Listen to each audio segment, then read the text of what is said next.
Right. Hello, and welcome to Student Affairs Live, the weekly web show for student affairs professionals in higher education. This episode of Student Affairs Live is a part of the Higher Ed Live network, where free live webcasts allow viewers to share knowledge and participate in discussions around the most important issues in student affairs. You can tune in to Student Affairs Live with me and my amazing co-host, Tony Duty, on Wednesdays. I am your host, Heather Shea Gasser from Michigan State University, and today we're talking about activism in student affairs. If you have a question or would like to comment on today's show, please tweet us using the hashtag HigherEdLive. And thanks again to my friend Valerie Ruska, who will once again be monitoring our back channel today. So please keep the tweets coming. Before we get on with the show, I'm going to give a quick shout out to our show sponsors who make Student Affairs Live possible. Higher Ed Live is produced by M. Stoner, a marketing and communications firm that works with education institutions on branding, strategy, web design, and more.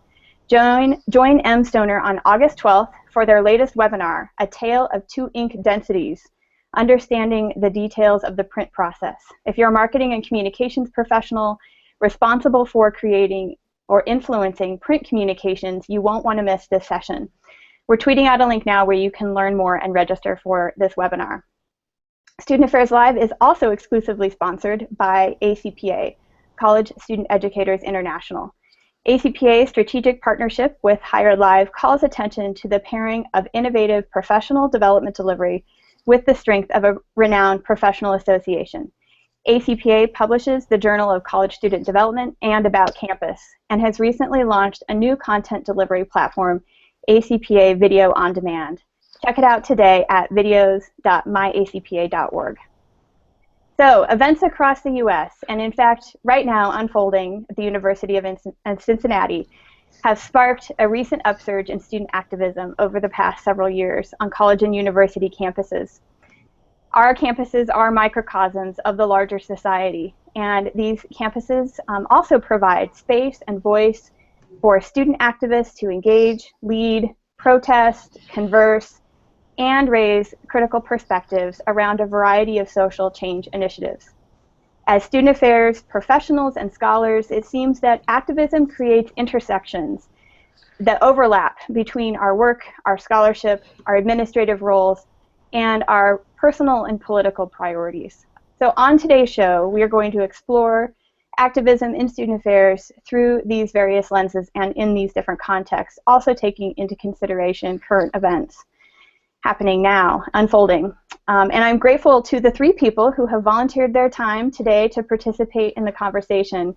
I'm going to briefly introduce them and then get on with our discussion. Dr. Chris Linder is an assistant professor of college student affairs administration at the University of Georgia. Thank you for joining me, Chris. Dr. John Quaye is a faculty member in the Student Affairs and Higher Education program at Miami University in Ohio. And Dr. Steve Sutton is the Assistant Vice Chancellor for Student Affairs at UC Berkeley. Thank you for joining me, all three of you. I appreciate you spending time with me today. Thank you. So, can each of you start by giving a little bit more of a fuller introduction beyond your title and tell us a little bit about your interest in today's topic? And we're going to start with Stephen. Sure. Thank you, Heather, and I'm happy to be here with both Chris and Steve as well to talk about this topic. I guess for me, briefly, my interest in student activism really came. I remember vividly watching the 2004 Democratic National Convention speech by then Senator Barack Obama, and just being inspired by his words of seeing the problems that we had in our society, the inequities, the oppression, issues of power and privilege. So not just glossing over those issues, but stating those issues boldly, but then also adopting a hope for how we might transform our society. And so I just got really inspired after watching that speech and really trying to think about my role in shaping student activism and how I could get involved in that process. More recently, I'd say my interest in student activism connects deeply to my son Sebastian. So I'm a parent of a 4.5-year-old, and you know, as I look at the world in which we live in, I just grow really frustrated by just the pain and hurt that I see lots of people experiencing, particularly those who hold more oppressed or marginalized identities. As I think about Sebastian and his multiracial identity as he grows up in this world, I think for me, activism is connected to really trying to make the world better for him, for him to be able to live in the world where he doesn't have to choose between his identities, and he can walk safely around different places and not be just pulled over because of the color of his skin. Police brutality has been in our mindset a lot recently. So for me, it's really connected to my hope in being a parent, creating a better world for Sebastian, but then also the students who I work with on a daily basis and trying to see how they might participate in a society that's also more equitable and responsive to their needs as people and as human beings. So briefly, I'd say that's probably how I became invested in student activism. Thanks so much, Stephen. As a parent, I share your sentiments for hope for a better world. Steve. Yeah, thank you. It's great to join everybody today. Thanks for having me on the show. So I began my career about 30 years ago here at Berkeley as a resident director. At that point in time, I very quickly learned how important student activism is in our culture here at Berkeley. As many people know, the free speech movement began here at Berkeley. We just celebrated the 50th anniversary of the FSM, as we like to call it, back in October. I then consequently left and after being here for 5 years and worked at various institutions around the U.S., but came back here in 2009, largely because I wanted to be back at Berkeley because of the level of engagements, the level of interest that our students have in current events, and the feelings that they have and the aspirations they have to try to make this a better world. And like Stephen, I kind of frame this in terms of my own daughter. We have a freshman in college named Haley at UC Santa Cruz, and it's very engaging for me to be able to see the world through her eyes now in terms of how she tries to wrestle with some of the issues and some of the challenges that she sees in the world and what she can do to personally impact change in the world. Awesome. Chris, welcome. Thanks. So I think my history of being interested in this topic goes back to around 2004 is when I started working in a campus-based women's center, and for me that's really when I started to get really interested in campus-based activism. Specifically, most of my interests are around sexual assault activism, and that's been something that's been really, really present in the last couple of years, and so that's where a lot of my interest comes from. When I started as a director of a women's center, I remember being very quickly educated by my Campus Feminist Alliance. There were a lot of issues and challenges that they were really wrestling with that I hadn't really considered before, so they pushed me pretty hard to get on board with some stuff pretty early on. And then from there, I both thought about my role as a student affairs professional supporting student activists and ways that I could do a better job of supporting them from behind the scenes and ways that I could really be present with them when I needed to be and step back when I needed to do that to create the space for them to take the lead. And then that has really transitioned into my role as a faculty member. It really has informed my research agenda, and so I've done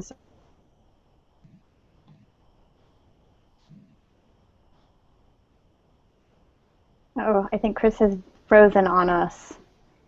Chris, are you still there? Oh, she's back. Uh-oh. You're on our twice. That's okay. I don't know what happened. That's okay. So I'm not sure what the last thing I said was, but basically, research agenda. Yeah. So the most recent project I've really been engaged with is the way that social media has informed sexual assault activism, and so I'll be happy to talk a little bit more about that today. It's been really exciting to watch as a former Women's Center person who was really engaged with trying to get campuses to pay more attention to sexual violence. The attention that's been paid to it in the last 2 years is really exciting, and so for me it's been fun to watch how that's happened and then to be able to sort of walk along with some of those activists and observe some of their strategies and how they've gone about making that pretty significant change in the last 18 months to 2 years. Awesome. So it's really interesting following the back channel on Twitter because some of the questions that I have actually slated to ask you all are appearing on the Twitter feed. So one of the questions that has come up from one of our folks who follows the show is around what activism do you participate in? And so my question is, do you consider yourself to be an activist, and how does this play out in your personal and professional lives? And then what issues are you engaged with? And I know you both, all three of you have kind of talked a little bit about this specifically, but if you could talk about, does activist form part of who you are as a person, as your identity? Chris, we'll go back to you first. Yeah, I can start with that. So this is something that I will talk about a little bit later as well, but I think that who gets to call themselves an activist and who chooses to call themselves an activist is a really interesting question.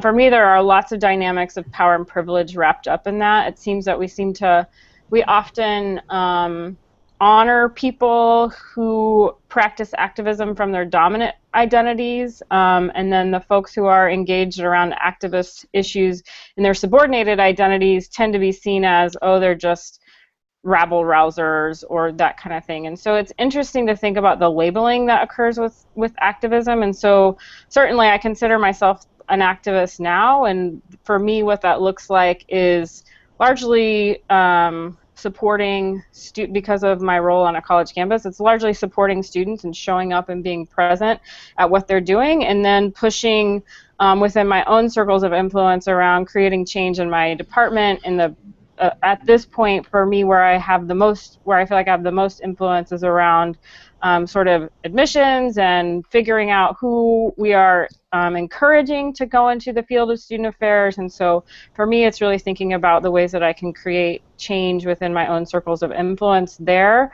And then also, I think you're going to ask this a little bit later, but the University of Georgia doesn't have a women's center at this point, and there's a group of student activists that have been organizing for the last couple of years to try and get a women's center. And so just thinking about my role and what I can do to support them based on my previous experience, but then also recognizing sort of the challenges of me not wanting to come in and take over, and it really needs to be about what they're wanting. And so for me, that's another way that it shows up in my world. I love it. Once a women-centered director, always sharing my own past as well with you. Steve, what are your thoughts on this? Yeah, well, that's a great question. You know, when I saw this question early on that we were going to tackle this, you know, I kind of I was taken aback a little bit, because just thinking about the culture in which I find myself each and every day, you know, at Berkeley we have very, very high standards for what we consider to be activism here. And so I never really framed it in terms of myself, considering myself to really be an activist. I think more in terms of really trying to be an ally or an advocate for students. And even in the work that I do on a day-to-day basis, I interact a lot with represented employees, unionized employees. So it's not just with students, but also trying to make sure that I'm giving myself freely to be available to not only students and staff to assist them as they're struggling with issues or trying to figure out how to manage change. In terms of my own personal interests right now, I've been doing a lot of learning and work around transgender issues, because that's something that I'm very passionate about, and trying to learn how I can be a better advocate in that realm. Great. Thanks, Steve. Stephen. Yeah, I'm particularly struck by some of the things that Chris said in her answer to open up around, you know, just the question of who gets to choose and decide. Like I would say, early on, I probably would not have considered myself an activist, because, and even now there are times I struggle with that term, because, you know, like as I see Black and brown bodies, how they're abused and killed in our society, I'm left with the question, like, what choice do I have? Like, that's, like, these are my people. People are suffering, they're dying, so I don't really know what the alternative is. And so, you know, I struggle with that term as well. But, you know, I've come to adopt it because there are things that I'm passionate about, and like I said, like, it's connected to trying to, you know, create conditions where people can be their full selves.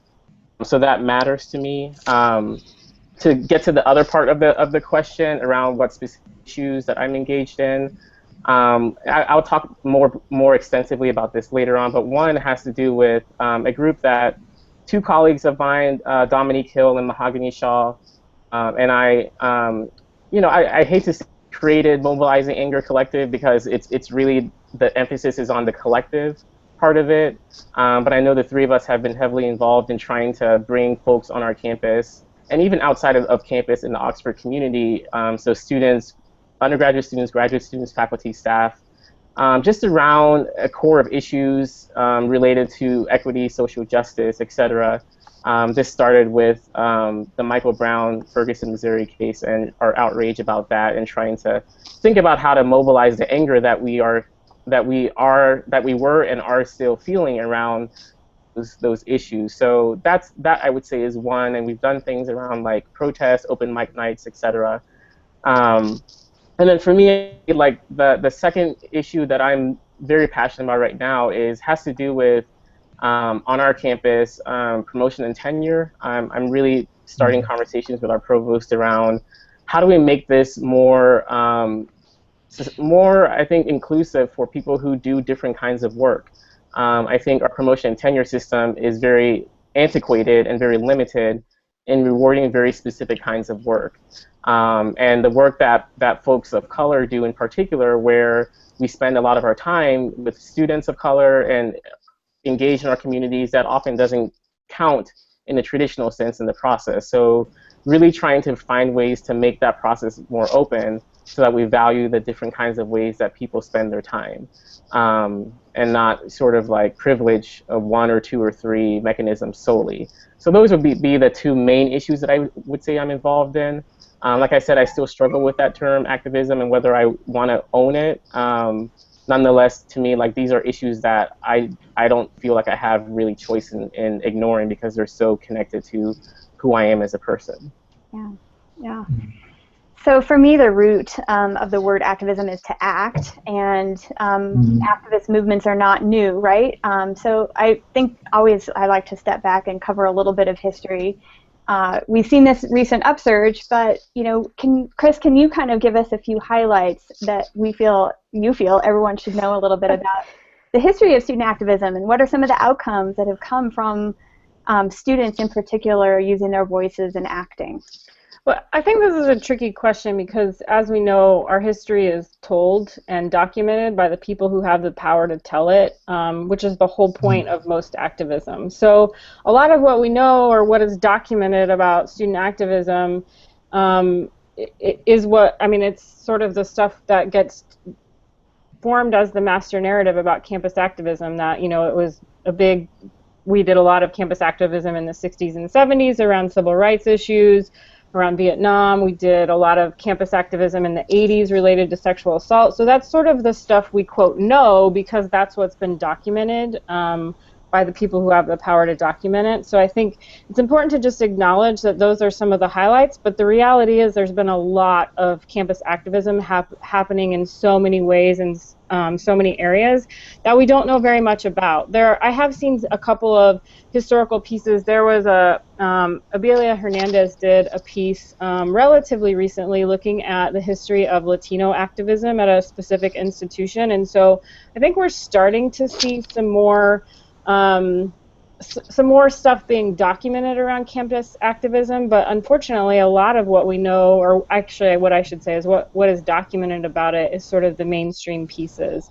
And I think that's important, and it's important to acknowledge that students are really the ones that have pushed on college campuses even since the colonial times. I mean, at that point they were protesting things like bad food in the dining hall, but there has been some sort of activism or unrest on college campuses since they were founded.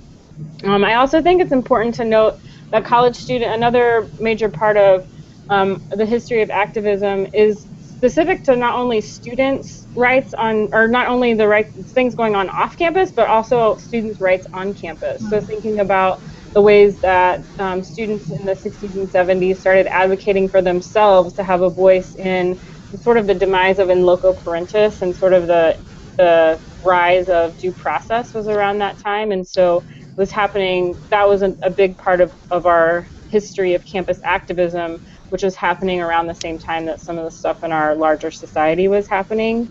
And then the last thing I would say about that is, again, tying it back to the privilege piece. This is the other place that we know that it's who gets to call themselves an activist and who gets to be seen as an activist are the students with access to resources, meaning money and time. So I think that that's another really important component to take into account, is that we often, again, we praise those students who are doing things like sweatshop labor kinds of activism, and activism that's sort of outside of our own backyards, so that we don't have to make a lot of systemic changes on our own campuses. And so I think it's just important to acknowledge the privileged pieces that come up in the history of activism as well. Great. Thanks, Chris. I think the history is important for us to acknowledge, and also to talk a little bit about what's currently happening in the news today.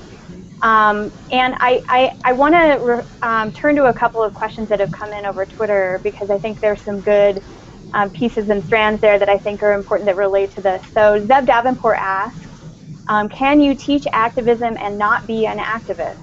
And can you separate the two? And is it our jobs to be activists, or is it to teach activism? Anyone want to tackle that? Zeb, always such great questions. I think that's it, Heather. Just coming back to what you said a few minutes ago, the root of the word being to act, and I think that for each of us, from whatever place we're at, we have to think about our surroundings, our engagements. I know for me, it's very important to me to remain engaged in my community, to be aware of issues, to try to use a positive influence where I can in terms of issues of the day. Simple things like talking to my daughter about what she thinks about what's happening around her on campus, what her friends think. So, I'm not sure, Matt, it's a great question, and I think that we each can be an activist in our own way. Yeah, that's a good point. So I'm going to talk a little bit about the regional differences that you all are also representing. Not by accident, but Steve is in California, and Chris, you're in the South in Georgia, and Stephen, you're in Ohio. Can you talk a little bit about some of the issues on each of your three campuses that were bubbling up this past spring, maybe what's currently happening, and what you see as maybe the long term for this coming school year once students get back on campus? So why don't we start with, we'll go back to you first, Steve. Sure. So I started making a list of all the issues that we see on our campus right now, and it just kept getting longer and longer. Just this past spring, our students were discussing quite a bit about student mental health and wellness. We actually passed a referendum, our students passed a referendum to tax themselves to provide some additional resources around wellness, just recognizing that this is something that's important in the lives of students, and we need to provide the resources there to support them as best as we can. Sustainability in our Global Food Initiative is something that's a UC system-wide initiative. How can we address issues of food insecurity and make sure that we're using our system resources to address those issues systematically within the state, within the world. You may have seen the news recently that our UC president just announced that the UC system is going to embrace the minimum wage of $15 an hour, which I think is just the issue of a livable wage is tremendously important with our students. And then, of course, sexual assault, sexual harassment has been something that has been very important for us as we try to create space where students can have dialogue around that topic and get the universal resources to provide support for students. And I'll stop there with my list. Great. Stephen, Ohio. Sure. So, I would say on our campus, so just to provide some demographic information, if talking about race, on Miami's campus, about 88% or so of our students identify as white, and so there's minimal racial diversity along those lines. So, I think a couple of things that have happened on our campus in the fall. We had I'll talk more about this in a minute, but we had a town hall meeting following the grand jury decision in the Michael Brown case, which brought I think over 100 folks together to really talk about and process, and I think just feel and mourn that experience, because for many people they said this was the first space that they had a chance to really let go of their educator hat. Like, I'm struck by Zeb's question, just to make a connection back to that, where I think often as educators we feel that we have to support our students at all costs, and that's our primary way of engaging. And sometimes I think, to what extent do we take time to feel and heal when these kinds of issues are happening? And I think as educators, if we don't take the necessary time to feel and heal, that can really take a toll on us over time. And so for me, like I think just it's hard to to separate the activist and teacher. At least I'll speak for myself. At least it is for me. And so just to make a connection back to Zeb's question there, I'd say, and the name of the specific person is escaping me now, but I think he made some really problematic comments.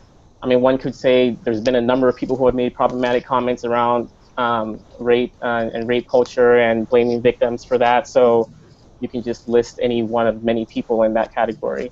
And so for me, I was pleased to see like our students organize a teach-in and a protest outside the Farmer School of Business where this person was speaking, because there were requests to resend this person's invitation, but ultimately the university decided to keep it. And so I was happy to see students organizing, as well as faculty and staff, in protest to the speaker's comments. And then in the spring, there's been a lot of things on Yik Yak, which is one of those venues, sort of like Twitter, but it's anonymous, which, you know, all you have to do is look at any venue online that's anonymous, and it's a space for lots of people to post lots of things that are problematic. And so on our campus is not immune to this either, where as people were protesting, we held a silent protest in the spring, and just to see the things that students were posting about, you know, racism not being a problem, and that the protesters who were protesting were actually creating the problem and were actually racist for doing that. And so for us, so several people were responding and trying to challenge some of those comments that were happening in that venue as well too. So I would say that's another sort of campus issue that has happened here. Great. Chris. Yeah, so I mentioned the one earlier about the Women's Center piece, so there's been some activism related to that in Georgia. There's also been a pretty significant organizing around the Black Lives Matter movement. There have been a couple of different marches throughout the last year organized by our Black Affairs Council and some other student groups that have been pretty well attended at UGA. The other issue that might be a little bit more unique to the University of Georgia is that undocumented students are not allowed to attend any. There are 6 institutions in the university system of Georgia where they're just strictly prohibited from even attending, and so there has been some organizing around that on our campus, and so that's unfortunately gets less visibility than some of the other stuff, but I do know that it's happening. And then the sexual violence stuff has also gotten some attention. So the stuff that happened at Columbia with the student who was carrying her mattress until her perpetrator was expelled from campus, we had a mattress display on our campus based around that. A lot of campuses ended up having similar sorts of, they're very visible consciousness-raising events because people see a pile of mattresses and they wonder what in the heck is going on. And so some of our students at UGA did some activism related to that as well. Great. So again, we have had a great Twitter conversation on the back channel, and DL Stewart, I think, asked a question related to this topic that I think I might raise at this point. You know, what is the responsibility of student affairs professionals to be activists with and alongside students or on behalf of students? Yes. Yes. There is a responsibility. I mean, I think for me, this one's tricky. Not tricky, that's not the right word. It's complex, right, as are all of these issues, and it depends. There are lots of factors that influence who and when and why we should get involved as student affairs professionals, and lots of things influence that. Positional power dynamics influence that. Social identity power dynamics influence that. And so there are certainly times we should be front and center. There are certainly times we should be standing behind and supporting. And we also have to be cognizant of making sure that we're taking care of ourselves in the process. I know for me, for example, just thinking about my own context and when I get to show up and be very visible and active and when I have to be less visible is largely related to my dominant and subordinated identity. So when I go to the Black Lives Matter marches, I get a lot of praise for that as a white person. Oh, look, she's a great ally. She's out there supporting those students.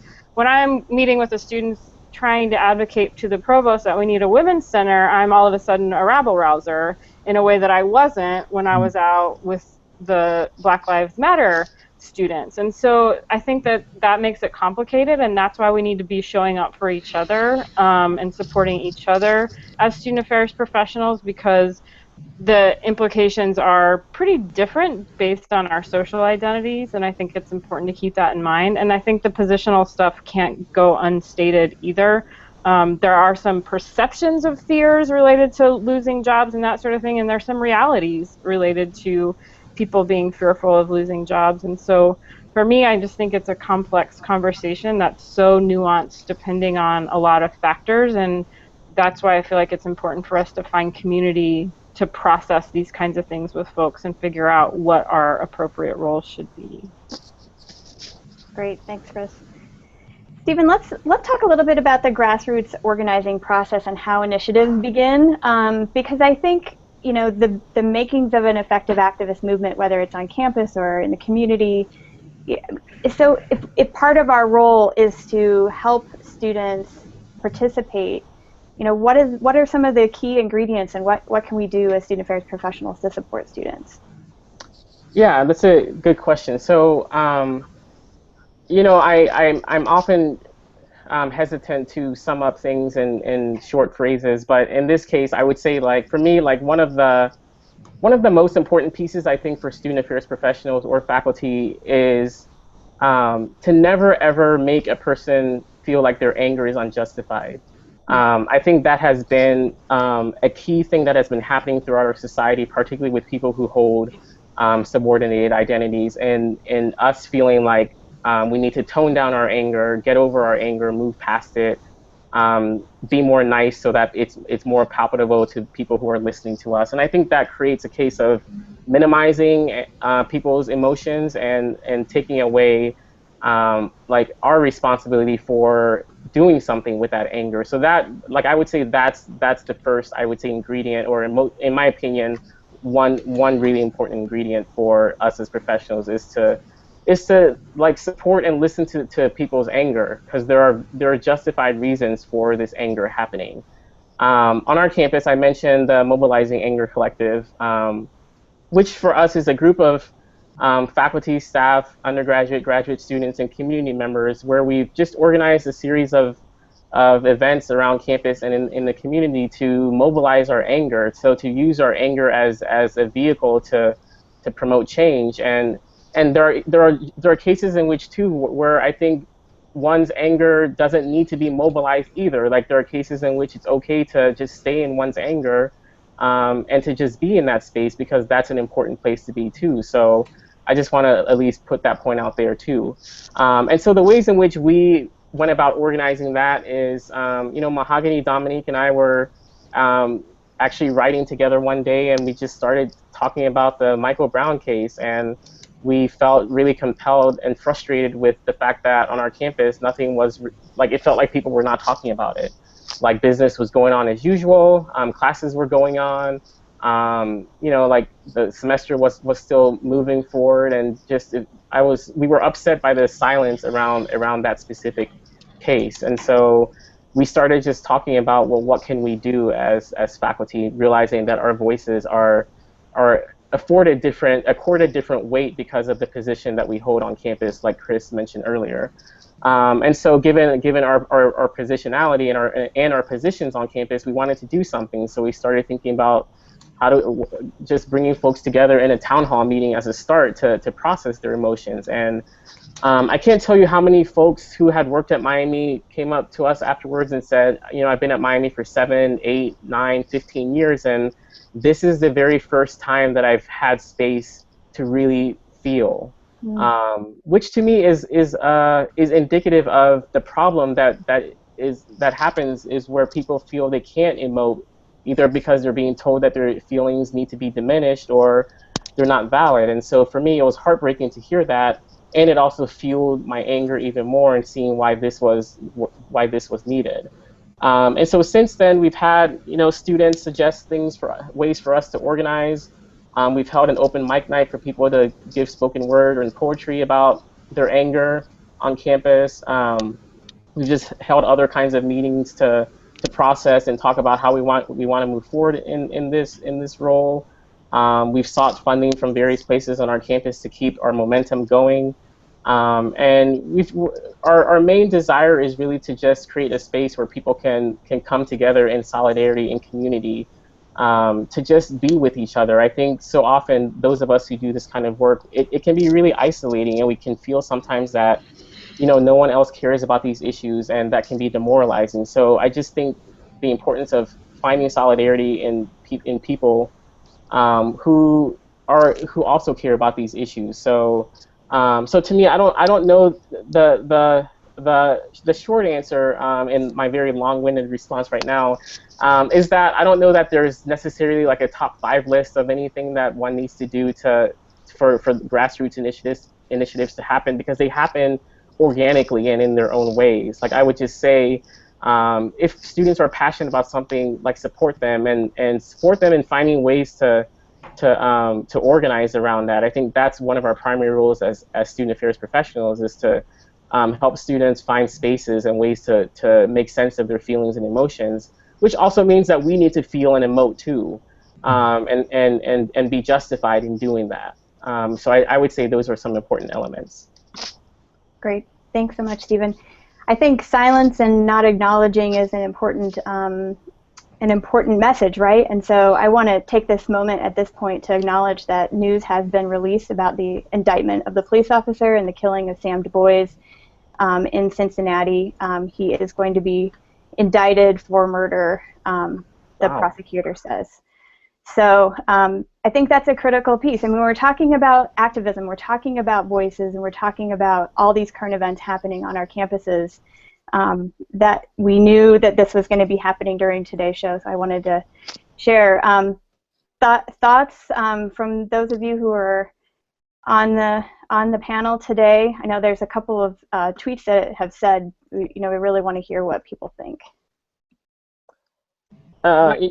It's interesting because like Chris and I were actually reading about this beforehand, and I said, like, it's like the person is not going to be indicted. Like, I just was convinced that was not going to happen, in part because we don't have evidence really of that happening previously.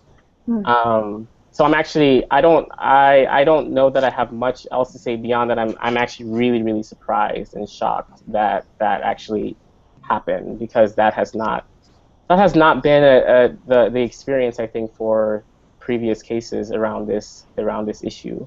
It doesn't. So I don't know. It's weird. Like, I don't know that I feel relieved maybe, but I also don't feel more hopeful. Like, I think there's still, like, it's a systemic issue that I think is not one police officer. It's not two police officers. It's a police system. It's the ways in which our society views and thinks of Black and brown bodies as problems, and I think it's a much larger issue that extends beyond one police officer. But I am surprised that this happened in this particular case. I would echo what Stephen said. I'm also surprised, and the only additional piece I would add is that I think this one in particular is going to be really important for us as student affairs folks to pay attention to. I think that many of us have sort of been living in this perception that this isn't going to or hasn't happened on college campuses or with campus security or campus police departments, that somehow we're better than that, or we don't subscribe to those same sorts of racism that exists in the larger community. And so for me, I think it's especially important that we're paying attention and recognizing that we're not immune from this, and in fact we have the exact same systems in place on our own campuses that the larger community have in place. And I would just say that, personally, I hear this, I see these situations happening in our society, and they happen at such frequency, and quite frankly, it's in some ways it's daunting just to try to keep up with this such a common thing that happens. In many ways, it's tough to not get discouraged and not get frustrated on the end goal of trying to get the point to where we can have real dialogue and real change in society around these issues. I think this brings us to a discussion about engaging students, activating students, and thinking about what they learn perhaps through this experience as activists.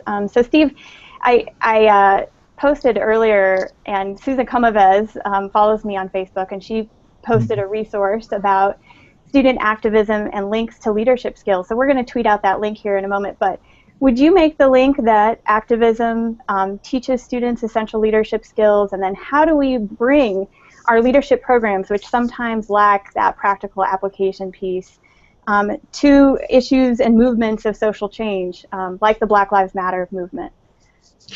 Yeah, well, I think it definitely has a connection there. I think when Stephen talked about some of the grassroots things that need to happen with students, that there was certainly some parallels there with the leadership skills that students develop. I mean, they obviously need to learn how to organize, how to work within groups, how to express themselves in a civil way. Many of our institutions, as you know, use a social change model for leadership. We use that here at UC Berkeley, which focuses on individual values, group values, and societal values. And I think there definitely is a way to look at leadership development from the perspective of the individual and then how that grows outwardly to impact societal change.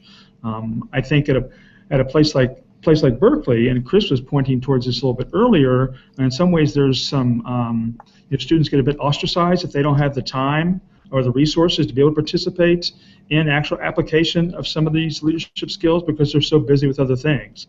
They're working 2 or 3 jobs, or they go home on the weekend, or what have you. And so I think that that's a real dynamic that needs to be addressed in our leadership programs in terms of how can we involve those students that may not have the privilege or the resources to be able to participate in a grassroots way. Mm-hmm. So it's interesting because I think student activists are often painted in a negative light, and we talked a little bit about the dynamics that maybe cause that to be for some groups and not for others. But if we believe that dissent is an important part of democracy and civil disobedience is critical to civic engagement, why is that the case? Why are student activists painted so negatively? Steve, do you want to start? And then Stephen, Chris, anyone else who has thoughts? Sure. Well, I read this quote this week that I thought was really enlightening. It says, and I'm going to quote it, "College students are politically correct, infantile whiners who can't tolerate discomfort regarding their values or sense of identity." And that was just really powerful for me, and I just was taken back by that. I think it really depends on the outlet in terms of what we see around media. I know that when I listen to public radio here in California, oftentimes students are presented as being very thoughtful, very passionate about their causes. That isn't the case, I know, with other media outlets. I think part of it is depending on if the media outlet really is trying to present a balanced view or whether they're really trying to strive for sensationalism. I think that these are issues that can't be resolved in 60-second sound bites. They really require dialogue, investment of time and energy to get to a productive space. So, I think we still, as educators, can still encourage our students to make sure that their voice is heard and heard as loudly as possible, and then try to support them in those efforts. Great. Chris, tell us a little bit about your research and what your thoughts are on this. Yeah, so I just have been wrapping up with some colleagues a project where we interviewed sexual assault activists who have been engaged in this movement for the past year to 2 years, and several of our participants mentioned and discussed their experiences with the ways that identities influenced what stories got picked up in the media. And as we've seen, there is a lot of coverage of campus sexual violence in even mainstream media outlets. So Cosmo has done stories, Elle Magazine has done stories, there's a lot of coverage. And one of the participants talked about this very succinctly, and so I'm just going to read some quotes from him that I think really illustrate the challenge. This participant's pseudonym is Peter, and Peter said, "Pretty white, skinny women who look like they come from the upper middle class who go to elite schools are centered in sexual assault prevention and response initiatives." He talked about this coverage as being a white saviorhood complex in which certain people are more savable than others, and that media outlets tend to cater towards the sellable story. He shared 3 different instances from his own time as an activist that illustrated this challenge. First, a documentary crew came to film the work of him and some of his colleagues, who include a lot of men and people of color, and the people who came to do the documentary only interviewed, in his words, our 2 youngest, whitest, prettiest female individuals. Additionally, he said he was in contact with CNN for a piece, and he was told that by the producers there that his story and the story of a woman of color were, quote, too alternative. And then finally, he was in communication with a different national news source, and they told him they would only come to his campus to interview them if they could find them a female survivor. So he gave some pretty clear examples of who gets represented in the media, and he very clearly named that as being what's sellable and who's savable. I'd never heard someone describe it so succinctly and so clearly, and that's had a powerful impact on me in thinking about who gets portrayed. There are some media outlets that are covering sexual violence from a more nuanced way. The HuffPost is one that comes to mind very clearly. They just did a really solid piece about queer and trans survivors of sexual violence, and really started to name some of the nuances with that. So there are some places doing it, but for the most part what we're getting are those quick sound bites of people that are considered savable by mainstream media outlets. Stephen, I want to turn to you a little bit, because I think one of the other pieces is related to activism is silence around activism. You know, activists are painted in a negative light, or connecting yourself to activism is painted negatively, so people remain silent. Can you talk a little bit about how you've addressed this or dealt with this, and then, you know, what we can do when we face resistance? Sure. I mean, it's a hard one for me to answer, because it's one of the most frustrating things that I feel daily about these issues is why aren't people speaking or doing more? And before I continue more beyond that, it's hard, because, you know, when I've asked that question to many of my friends, and like a common response back is, well, you're making assumptions about what people are doing based on the fact that you don't see something happening. Like you don't know like what they're doing in their day-to-day lives, in their classes, in their work.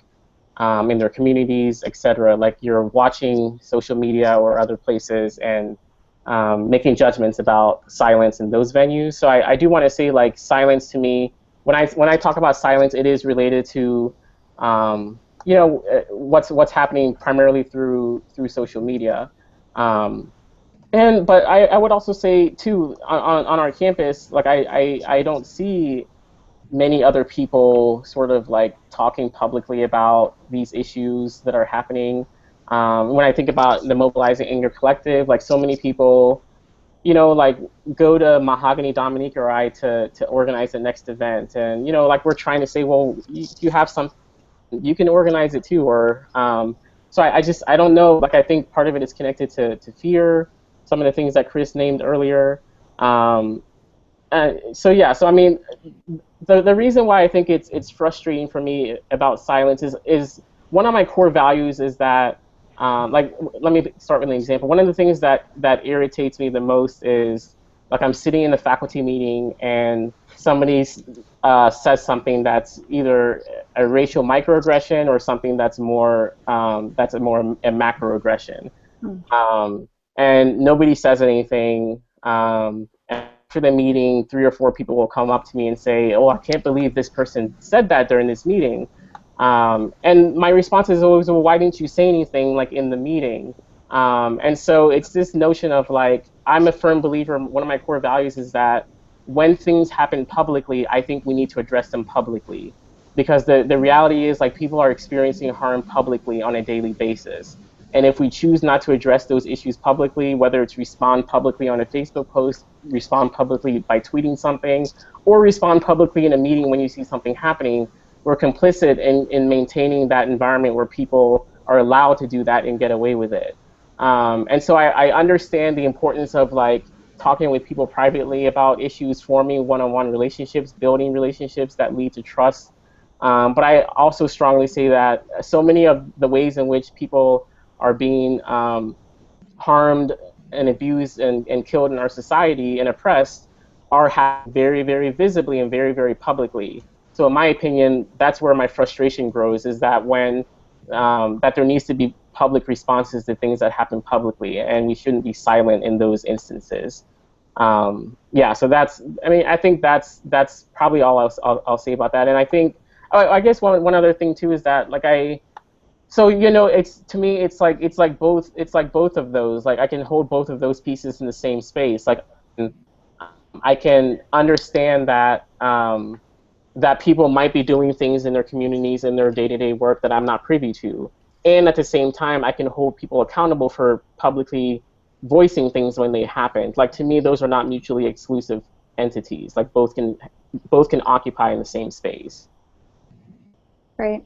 So I want to jump ahead a little to talking about, you know, what are the risks potentially in being a vocal activist? Because I think several people have tweeted questions related to this. And, you know, as a tenured faculty member, Stephen, Chris, I don't think you have tenure yet, untenured faculty member, and then as a student affairs administrator, you know, how do those risks, you know, maybe either, you know, disrupt your ability sometimes to do what you want to do in those moments? And I thought we could kind of start there and then go backwards to some of my other questions, but this seemed like a good flow.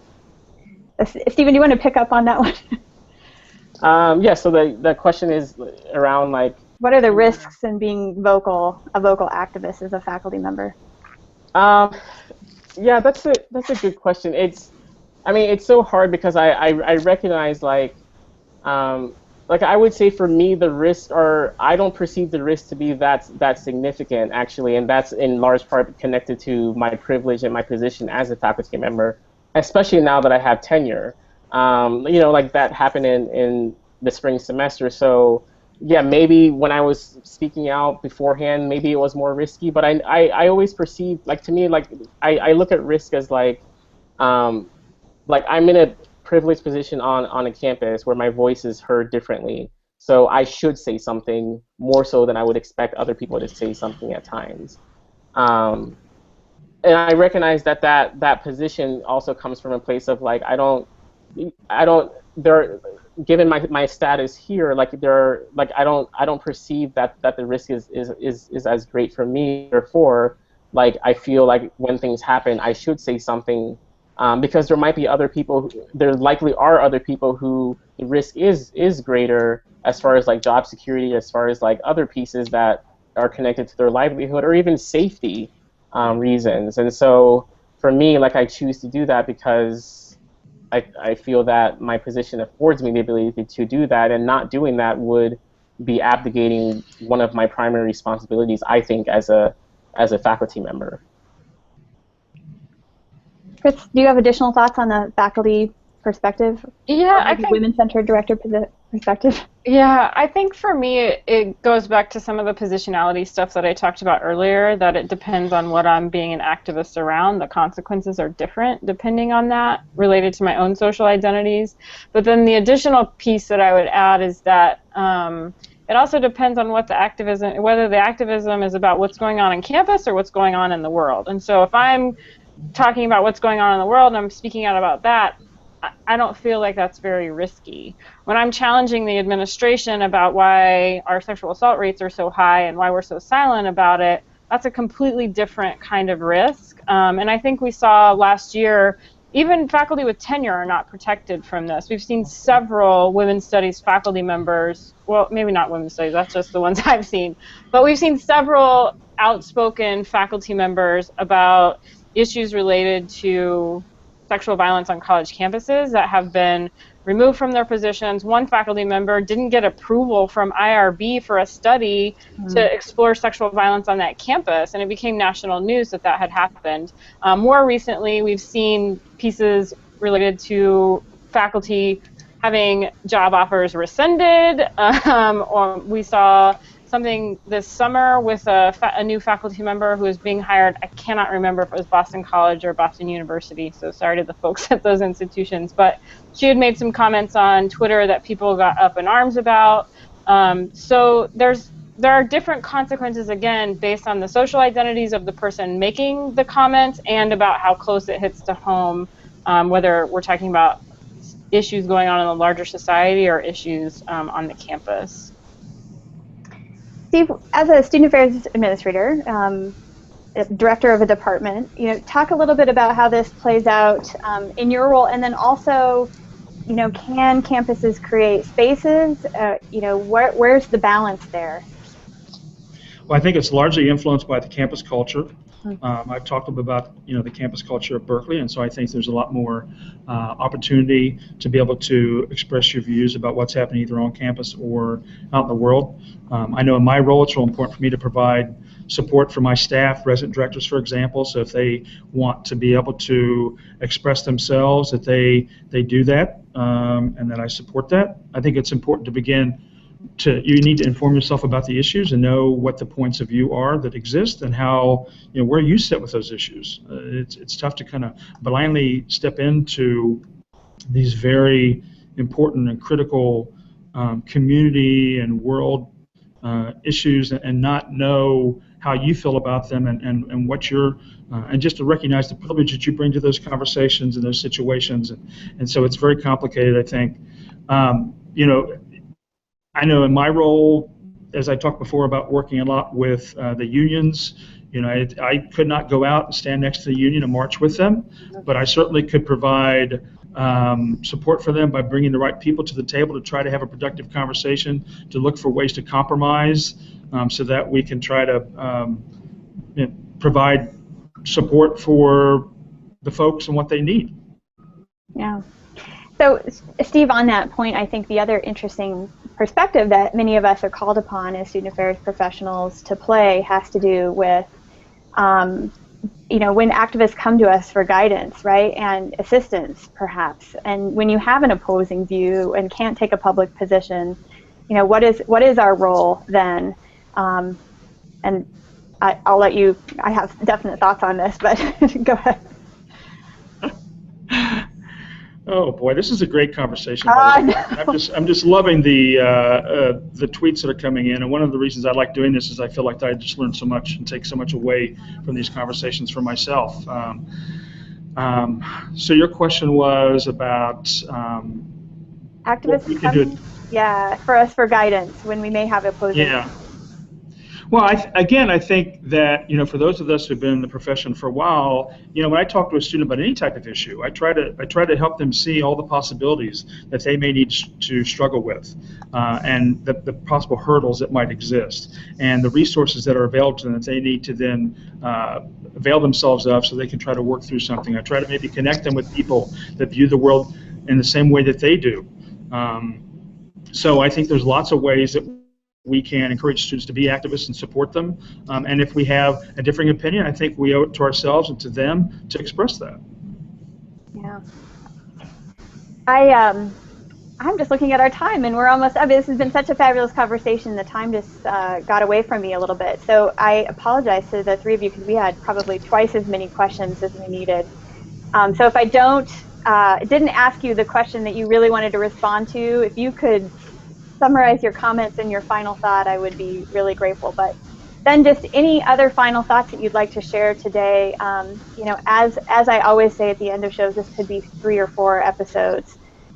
So why don't we start with Chris? Yeah, for me, I think what's coming up is largely around this culture of fear that we live in our student affairs world, and thinking about hearing, and me, even as faculty, I do it myself. So in higher ed, I guess I would say, I just still consider myself a student affairs person at heart. I think that what comes up for me is this whole culture of fear and this whole thing of, I can't do that because of this, because I couldn't make a statement, I couldn't take a stand. And for me, I struggle with, where does that come from? Is that the narrative that we've created? What's our evidence that we can't do that? What if we did do that? What would happen? And I don't want to minimize that. For some folks, the consequences are very significant, and people have lost jobs as a result of speaking out. So I certainly do not want to minimize that that's a reality.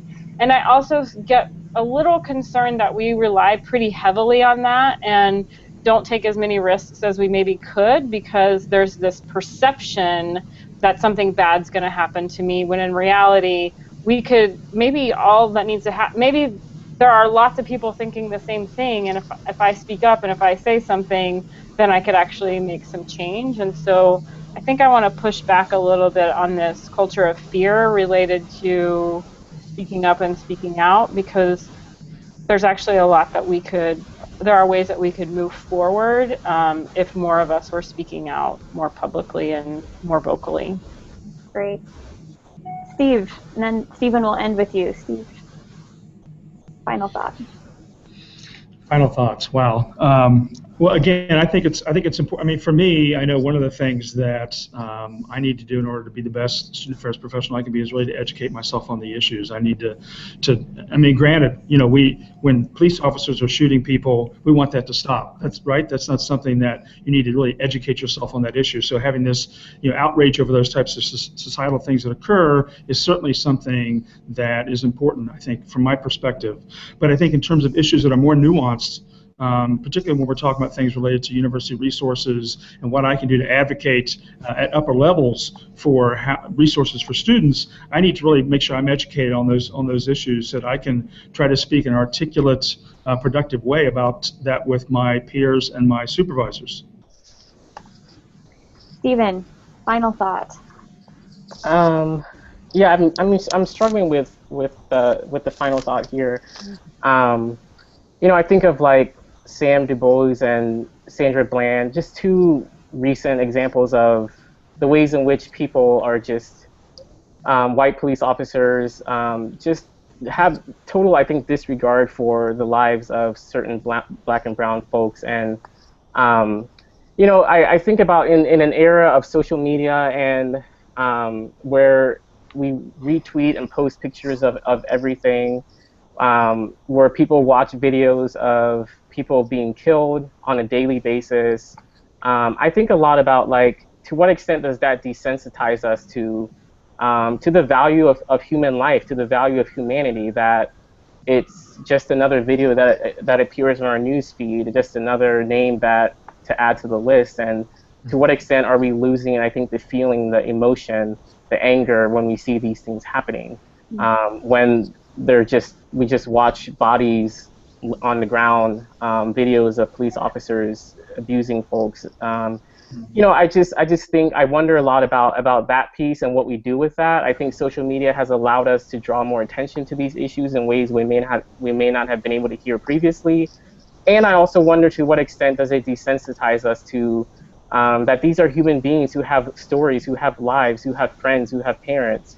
As a parent myself, I fear a lot for Sebastian's own life, and if his picture is being retweeted multiple times, God forbid that happens, but how would I feel as a parent, and how would I feel with, like, the desensitizing that's happening over these issues? And so I just think of, like, what can we do? Like, these are people who have histories, who have lives, stories, experiences, feelings, emotions that I don't know that we spend enough time really thinking about and talking about.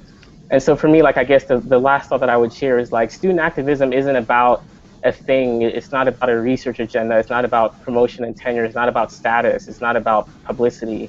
It's really about, like, trying to humanize the stories and lives of people who are not being seen in our society because they're different from whatever norm we've established is the norm.